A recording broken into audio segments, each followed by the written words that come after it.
New Inquisition rules, people. They can happily join any army, including Space Marines, and there's a number of cool combos that we can use with them to help purge those Xenos, demons and witches. Hello and welcome back to Auspex Tactics, the strategy-focused 40k channel, where we've been covering all manner of Imperial strategies over the last few months. Today we're going to be taking a look at the new Inquisition Codex that has recently been leaked from White Dwarf. In this video we'll be going over the full rules from the Codex, including the datasheets, warlord traits, psychic powers, relics and stratagems, and thinking about a few ways that we can slot in an Inquisition detachment into a pre-existing Imperial force on the battlefield. Now I'm very glad to see that the Inquisition have some updated rules. Their index options from the start of 8th were a little bit lackluster, and I think that this White Dwarf Codex really helps fill them in a way that feels fluffy on the battlefield. In the background, the Inquisitors have some of the highest authority in the entire Imperium, and often descend upon a world able to requisition basically whatever they want to help them in their purpose of destroying Xenos, demons or witches depending on their Ordo. The Ordo Malleus specialises in wiping out demons, Ordo Xenos with Xenos naturally, and Ordo Hereticus with Psychers and Chaos. These guys are the witch hunters. They're not really an all-out faction in their own right. They're more likely to be seen fighting alongside various Imperial forces that they've requisitioned, particularly in the fluff alongside the Sisters of Battle, Grey Knights or Death Watch. I think that their new rules reflect this quite well. So without further ado, let's take a look at how to use these Inquisition forces on the battlefield. Let's start out with a look at some of the core Inquisition rules. Firstly, when you're fielding an Inquisition unit, you can either declare it to be from Ordo Hereticus, Malleus, Xenos or Minoris, and that will open and close a bunch of different options later on in the book. The big three all have their own unique psychic powers and warlord traits, and relics as well as some of the named Inquisitors only being from one specific order, so the choice is quite important. The Inquisition have the Quarry special rule, which basically makes them extra good against fighting the threat that they pursue in the background. Ordo Malleus Inquisition units reroll the hit and wound roll when fighting against Chaos or Demon units. Ordo Hereticus Inquisition units reroll the hit and wound roll when fighting against Chaos or Psyker units. Ordo Xenos get these same rerolls against anything that isn't either Chaos, Imperium or unaligned, so that will basically include all of your Xenos like Necrons, Tau, Eldar, etc. And Ordo Minoris rerolls all hits and wounds against characters. Now first off, I think it's worth noting that in terms of this buff alone, Ordo Hereticus almost completely eclipses Ordo Malleus in terms of the targets they get their rerolls against. Basically almost every single demon is a Chaos demon. Not all of them, such as the Eldar Avatar, but the vast majority. So the Ordo Hereticus rerolls are generally going to be better because they get the rerolls against everything that's Chaos, which will include almost all demons, and they also get their rerolls against Psychers, which could be Imperial Psychers or Xenos Psychers too. So that's worth noting. Also, Ordo Minoris, despite not having any of the unique relics or options of the big three, do have a very wide-ranging anti-character buff. Most of the big three will only ever be useful in certain matchups. The Chaos ones when you're fighting Chaos, obviously, and the Xenos one when you're fighting Xenos armies. The Minoris will be in effect basically against any army that you fight, because every battle-forged army in 40k will have at least one character, so that's also worth noting. Now these rerolls are absolutely fantastic whenever they're in effect. Rerolling to hit and to wound is amazing. It's basically the same level of strength as the Guilliman rerolls that were nerfed in the new Space Marine Codex, but I would generally treat them as an extra nice to have because they're not going to be effect against most of the opponents you'll be fighting. If either Xenos lists or Chaos lists start to absolutely dominate the meta, then one of them might be preferable, but as it is you'll be facing a lot of Imperium, some Chaos and some Xenos, so the rerolls are only ever going to be in effect for the minority of games. Moving on then. Inquisition units have the Authority of the Inquisition rule. This means that infantry units with this ability can embark on any Imperium transport, even if the transport only usually lets certain units with certain faction keywords embark.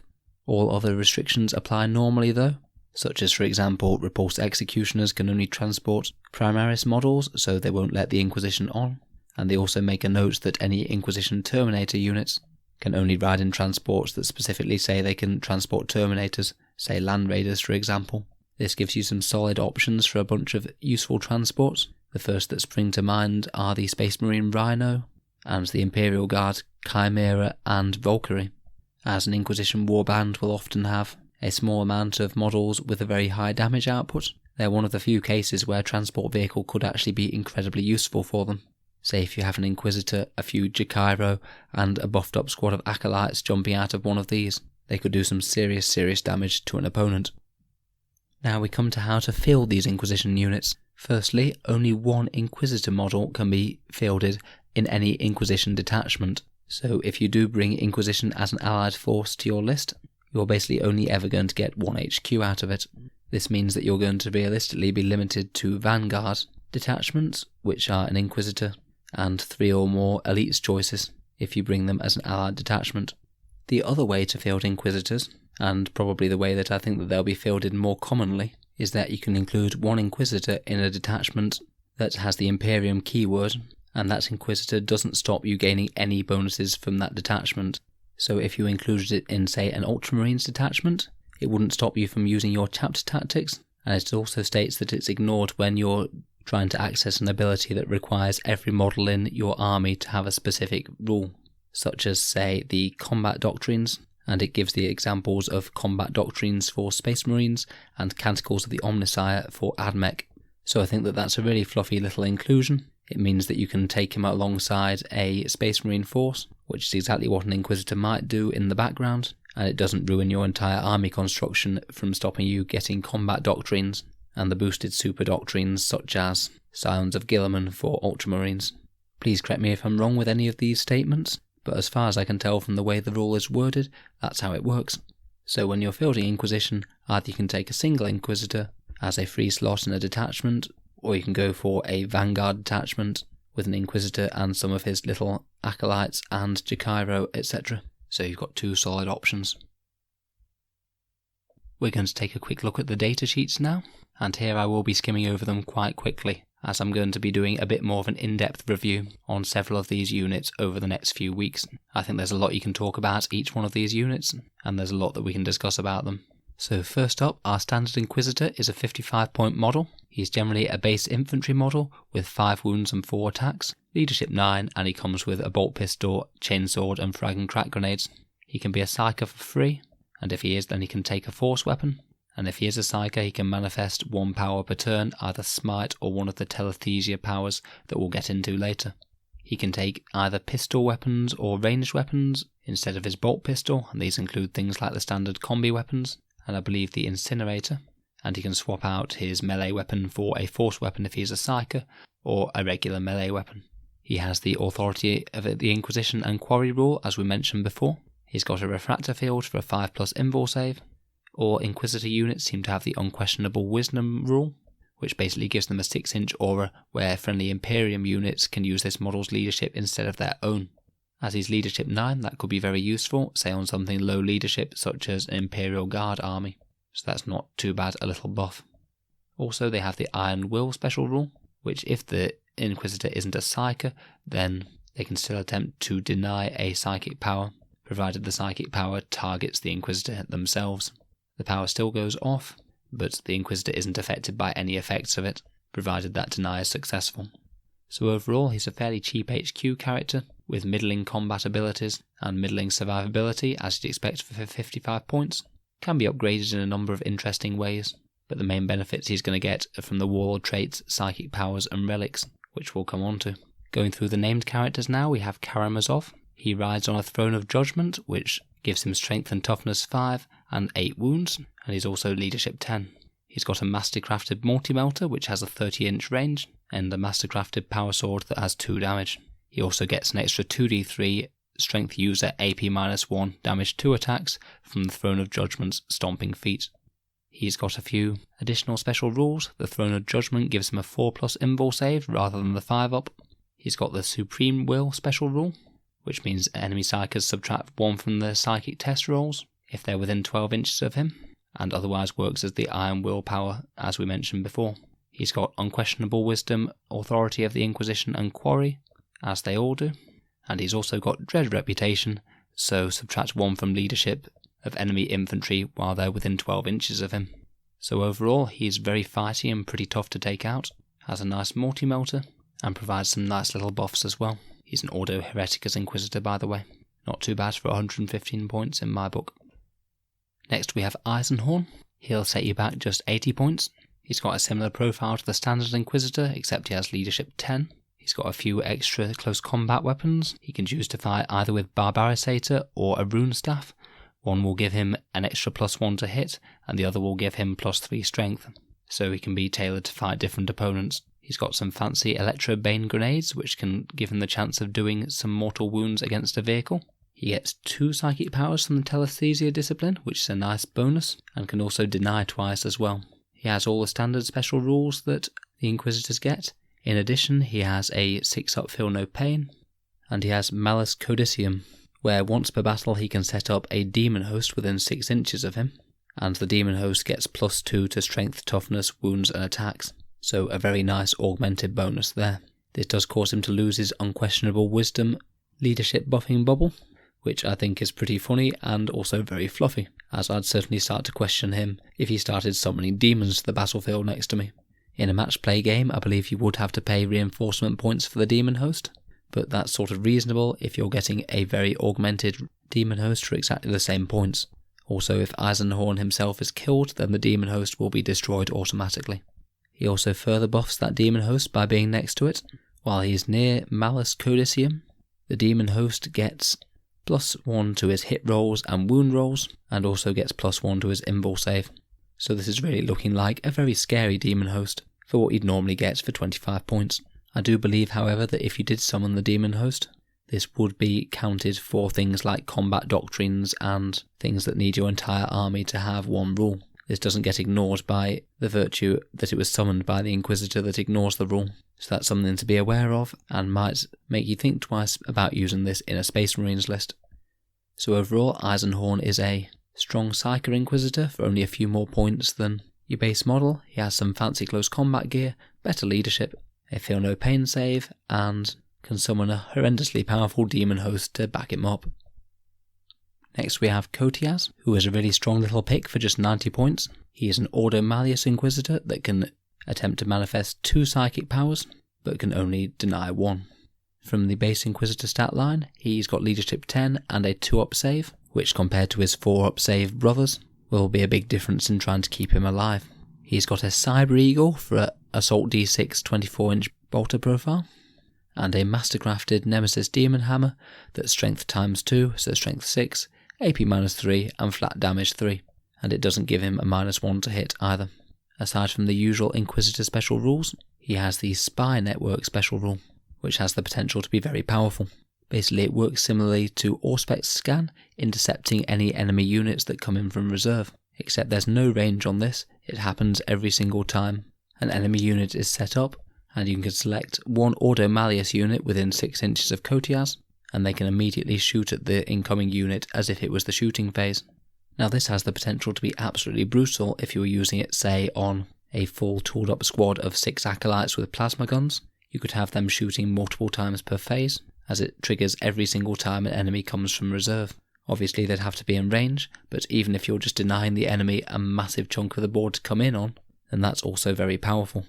One thing that I've seen pointed out on the internet already is that the Land Raider Prometheus is a Forge World unit with the Ordo keyword and could potentially be used with this.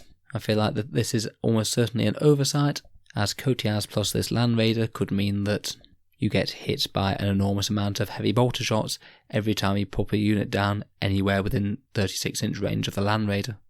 I wouldn't get too excited about this, as I suspect it'll get FAQ'd super quick, but in the meantime it's both powerful, funny, and a little bit game-breaking.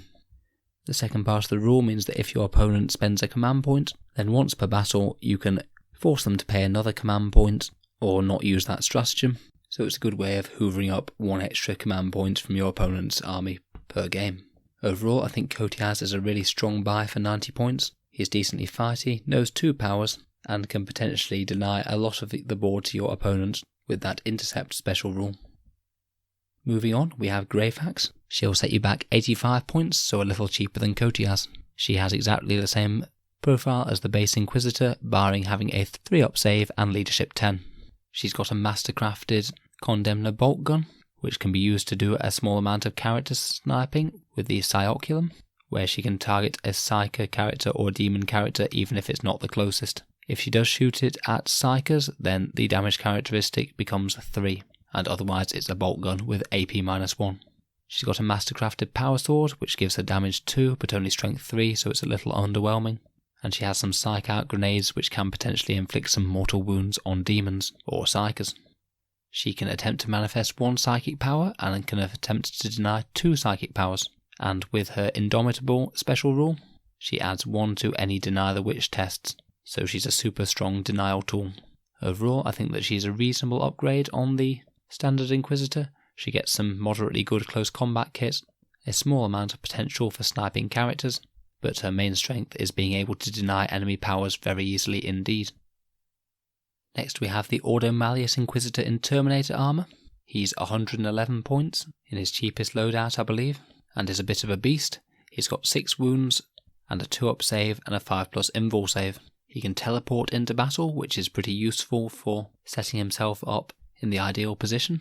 He has a Storm Bolter for shooting, and can trade it out for a combi weapon or a Psy Cannon, and he can either be given a Nemesis Demon Hammer or a Force weapon instead. This guy's always a Psyker, and he can know 1 power from the Telesthesia discipline and deny 1 enemy power too. So overall, he is a very hitty and pretty damn durable Inquisitor. With the Teleport Strike he can get into a position where he needs to, but do bear in mind that he's tied to Ordo Malleus, so you can't run him as a Xenos or Hereticus Inquisitor. Now we come to the Elite's choice from the Inquisition Codex, and we'll start out with the Acolytes. These cost 8 points each, and it's fairly extortionate as they basically have the profile of a guardsman, with 2 attacks. They're armed with las pistol and chainsword at base, but they can swap out their weapons for either ranged or melee weapons. These include Storm Bolters, some hotshot lasguns if you want Inquisitorial Stormtrooper imitators, or combi weapons or plasma guns. I think the main reason that the base model is so expensive is the synergies that they can get with their shooting. Quarry will put their damage output absolutely through the roof against their chosen targets, and Kotiaz's intercept rule is pretty ridiculously strong. Also, Jokairo can give them a massive buff as well, which we'll see in just a second. Other than this range of war gear options, they have an interesting rule, as you can take 1 to 6 of them. If you just take 1 Acolyte, then it gets the character keyword, so you could potentially have a little 8-point character running around if you chose not to give him any additional weapons. That could be useful for claiming backfield objectives for dirt cheap, or just denying parts of the board for enemy deep strikers. As an alternative option, you could give him a plasma gun, or a combi plasma, and just have him sit 24 inches from the enemy, basically untargetable because of the character rule, and just have him plink away a few additional shots at the enemy army. A few additional plasma and bolter shots that can't be targeted doesn't seem like too bad an idea to me. Finally, Acolytes have the Loyal Servant rule, where if they're within 3 inches of an Inquisitor and the Inquisitor suffers an attack that would cause him to lose wounds, then on a 2-up, 1 Acolyte dies and those wounds are ignored. That could be quite a big deal, as I believe it would only kill 1 Acolyte if your Inquisitor takes something like a las cannon shot, so that could potentially add a lot of value. I think that's another reason why they might be a bit more expensive, as they could potentially stop an entire Inquisitor from dying if they save them from the right shot. In practice though, I'm not sure how often this would come up, as unless you are playing with character Acolytes, then they're very squishy, and it's likely that the opponent will just hoover them up with a few bolter shots before targeting your Inquisitor. Moving on to the Jokairo Weaponsmith now, we've got another very interesting little unit. This guy is 22 points and just comes as a 1 model unit. He's got a ballistic skill of 4 up, strength 2, toughness 3, 3 wounds, 2 attacks, leadership 7, and a 7+ save, though he does have a 5+ invul from defense orbs. His Jokairo weapons aren't too bad in terms of shooting. You can fire a single focus strike at 24 inches, it's heavy 1, strength 8, AP -3, and flat damage 3. So it's basically a short range las fusel shot if we're comparing them to the new Space Marines. And they also have the option of scattershot at closer range. It's 12 inch, assault 6, strength 4, AP -1 and damage 1, so not too bad at frying a few infantry models. The Jokairo have a very powerful shooting buff however, called Inconceivable Customization, which you use at the start of the shooting phase.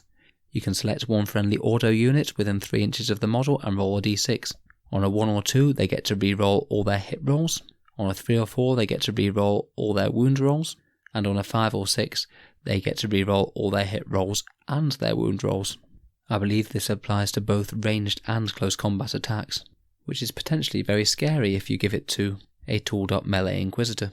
I believe with the way the auras and ranges work, that he could potentially just do this to himself, giving him a very, very nice, accurate shot at 24 inches that can do some serious damage to some tanks. Seeing as the Jikairo only 22 points per model, this seems very, very efficient to me, provided you can screen them with other units, as they're very squishy. As I said before though, getting this buff to go off on a full unit of Acolytes with plasma guns could make for some very, very scary firepower indeed. Either re-rolling all hits or all wounds are both very powerful, but re-rolling both if you get that 5 or 6 could be absolutely brutal. This could be very, very nice when combined with a bunch of plasma gun Acolytes piling out of a Valkyrie or a Rhino for example. Overall, I think the Jikairo are an incredibly strong unit. Finally, we come on to the Demon Host, who are little melee monsters for the most part. They're 25 points, have weapon skill and ballistic skill 4 up, strength and toughness 4, 4 wounds, 3 attacks, leadership 7 and a 7+ save, but a 5+ invul save. In melee, they have AP -3 and damage 1 with their Warp Grasp, and their Unholy Gaze is strength 8, AP -1, damage 1, and assault 1 at 12-inch range, and it gets buffed up to damage 3 if you roll a 6 to wound. At the start of each movement phase, you roll a dice on the demonic power table, and they might be able to fly and move 12 inches on a 1 or 2, gain all their wounds back on a 3 or a 4, and potentially do some mortal wounds to an enemy unit that they're within 3 inches of on a 5 or a 6. This happens before movement though, so the chance of you being within 3 inches of an enemy are fairly slim. Overall, I'm not particularly impressed with the stat line, particularly as their attacks are all damage 1. I probably wouldn't bring these myself if I was running Inquisition, unless I was running Eisenhorn, in which case I think that all of the buffs to his Demon Host could make it easily worth it. So we've gone through all the datasheets. All of the Inquisitors seem to give you interesting and unique options. At the moment I see myself most drawn to the base Inquisitor, Kotiaz, Eisenhorn and the Jikairo, but I think that the other named characters also have decent uses. Let's move on now and let's take a look at the stratagems.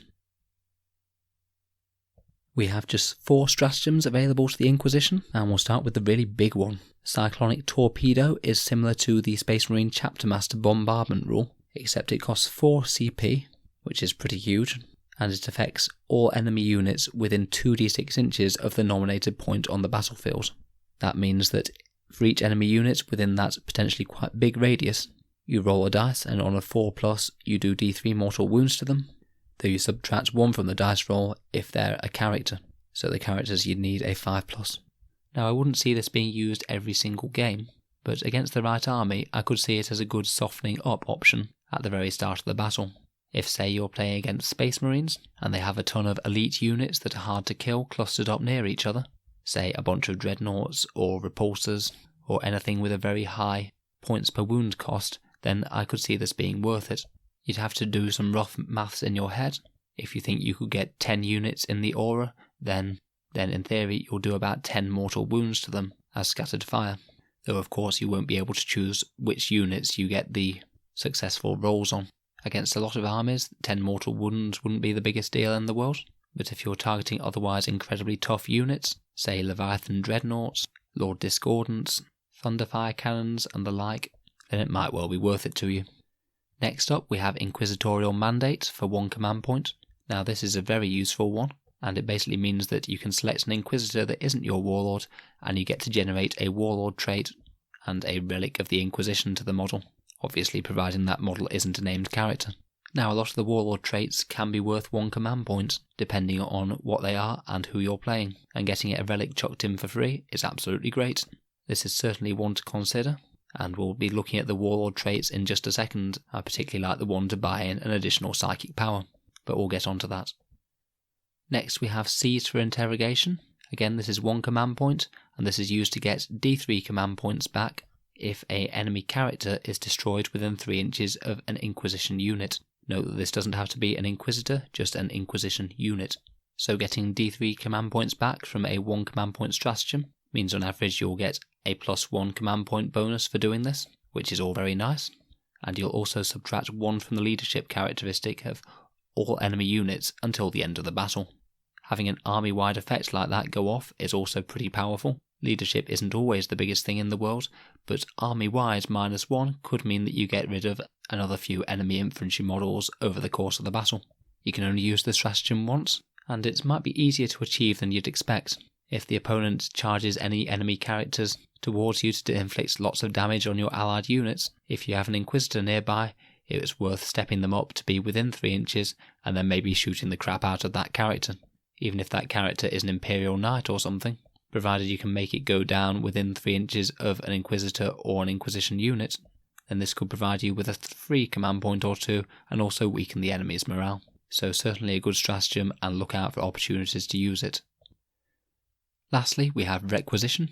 This costs 1 command point and basically lets you choose an Imperium infantry or biker unit that's within 6 inches of a friendly Inquisitor. Until the end of that phase, you can reroll hit rolls of 1 when it's targeting something that is the unit specified by the Inquisitor's Quarry ability. Now this could potentially be useful in some cases. It's going to be best used on a really big unit, but the thing is most big infantry or biker units will already have access to rerolls of 1, as it would make sense to say field a Space Marine captain alongside a huge unit of Centurions for example. So this is probably worth it if you're firing with a big unit and don't for some reason have a captain nearby, obviously providing it's targeting the quarry target, but I think that the uses could be quite niche really. Let's take a look at the warlord traits now then. We've got 3 generic warlord traits, and then 1 restricted to the Hereticus, Zenus and Malleus respectively. The first is Radical, which is once per battle round you can reroll 1 hit roll, wound roll, damage roll, saving throw, psychic test, or deny the witch roll for your warlord. So basically a free reroll on one of the things you're most likely to be doing. Eisenhorn has this one. In particular, I think it could be quite good in rerolling a dice for a psychic power. So if you use Inquisitorial mandates to make him a warlord, he'll be casting very reliably. Next up we have Puritan, which improves the Inquisitor's invulnerable save by 1 to a maximum of 3+, makes them just a little bit tankier, and this will usually increase your refractor field save from a 5 up to a 4 up. Not too bad on a melee focused Inquisitor perhaps. Third is Formidable Resolve. You add 1 to this warlord's leadership characteristic and increase the range of this warlord's unquestionable wisdom by 6 inches. The main reason I would take this one is if you want to buff a whole load of low leadership infantry. Particularly I could see this being potentially useful in a massive Imperial Guard infantry army. Say if you're doing something ridiculous like 12 infantry squads, charging forward at the enemy, having a guy with leadership 10 and an enormous aura could easily make the entire bunch of them near enough immune to morale, which is a major weakness of the Guard infantry armies. Inquisitor Karamazov has this one. As he's leadership 10, he'll make all of your guardsmen leadership 11, so he's certainly inspiring some insane leadership there. The Ordo Hereticus, so the Witch Hunters, have no escape. Now this is quite an interesting and fairly powerful one. Firstly, you can perform a heroic intervention on enemy units within 6 inches, and move 6 inches when you do so, so quite good for counter-attacking. And then it also functions like the White Scars, Master of Snares warlord trait, where if an enemy unit tries to fall back from your Inquisitor, then you may roll a dice, and on a 4+, they are not able to fall back. And of course you can command point this if you wish. This is insanely powerful. The main downside is that the Inquisitors aren't actually that fast and aren't generally all that durable. So unlike a White Scars captain which might be able to zoom to the other side of the battlefield on a bike and tag something that doesn't want to be in combat at all, the Inquisitors are usually limited to only moving 6 inches per turn. So they're only going to be coming into contact with enemy units that have been advancing up the board anyway, so it does limit the potential for this. It's a bit of a shame that we can't put this on the Terminator guy, but unfortunately he's Ordo Malleus. Graveaxe has this one as her set trait, which isn't too bad on her, as she's got some combat upgrades and she does have a 3-up save to keep her a bit safer. The Ordo Xenos trait is Esoteric Lore. This is a command point farming trait, where each time the opponent uses a stratagem, on a 5+, you gain 1 command point. That could easily be worth it for gaining a few command points over the course of a game. and is definitely a solid pick if you're putting an Inquisitor in a regular Imperium detachment as an allied unit. They could add some command point farming ability to armies that don't have it, such as, say, Imperial Knights. Finally, we have the Ordo Malleus trait, and it's a very good one. Psychic Mastery will let them know 1 extra power from the telesthesia discipline, and they can attempt to manifest 1 additional power and deny 1 additional power as well. This is very, very strong, and Inquisitor Cotias has this, so that will put him up to denying 2 powers and manifesting 3 powers per turn. That makes him even stronger than he already was for 90 points. If you're running Ordo Malleus, then I'd certainly consider this, as some of the psychic powers are pretty powerful. Speaking of them, let's go on to those psychic powers now. Much like the warlord traits, we have some generic powers and then 3 Ordo-specific powers. We've got 6 generic powers though, so quite a lot of options. We'll rattle through them fairly quickly. Terrify has a warp charge of 6, 18-inch range. You subtract 1 from the leadership characteristic of the enemy unit you target with it, and that unit can't fire Overwatch.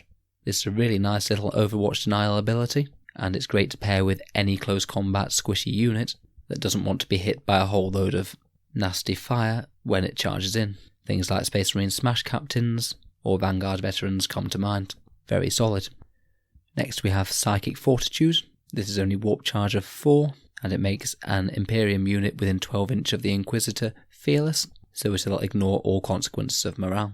This is probably best used on something like Astra Militarum conscripts. One of their main weaknesses is running away a bit easily, and that counteracts their decent durability, so that could be very helpful on them. This does sort of overlap a little bit by the fact that Inquisitors already buff leadership to very good levels, so it's not the strongest power ever, but I could see people using it in certain builds. Next we have Dominate, which is a warp charge 6. This is potentially very strong, but easy to counter. If you manifest it, then you select an enemy model within 12 inches that isn't a vehicle, and roll 3d6 trying to beat its leadership.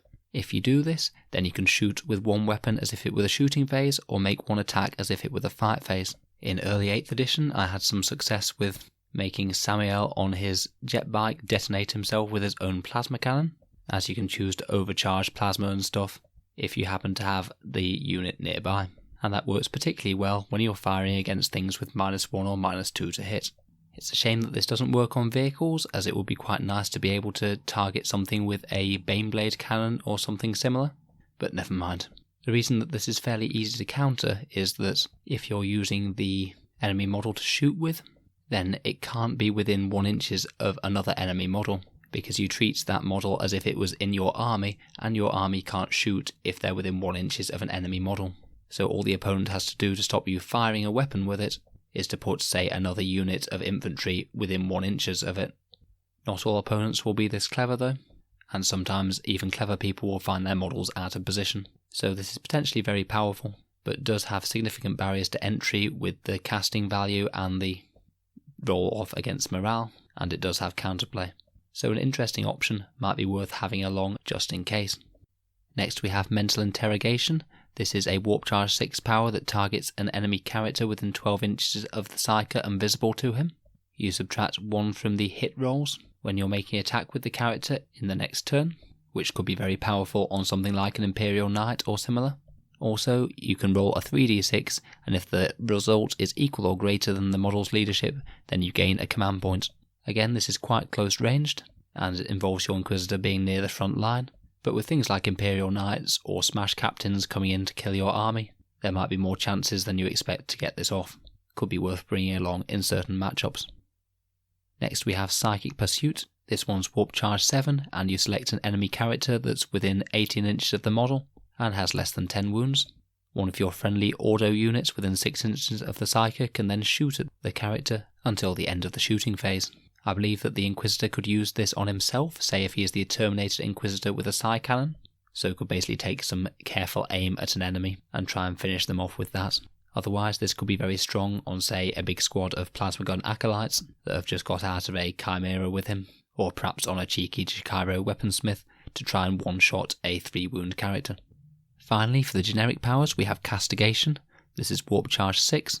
If manifested, select 1 enemy unit within 18 inches and visible to the Psyker and roll 3d6. If the total exceeds the lowest leadership characteristic in the unit, then the unit suffers d3 mortal wounds. So it's basically a targeted smite that can hit things like characters even if they're not the closest, but you do have that additional barrier to entry in that you have to beat their leadership on a 3d6. It'll happen most of the time, but not all the time. So not too bad if you've got an extra psychic power available and you just want to spam some more mortal wounds onto the opponent, which isn't usually too bad a thing. Now on to the specific discipline powers. We have Ascertainment for Ordo Hereticus, the Witch Hunters.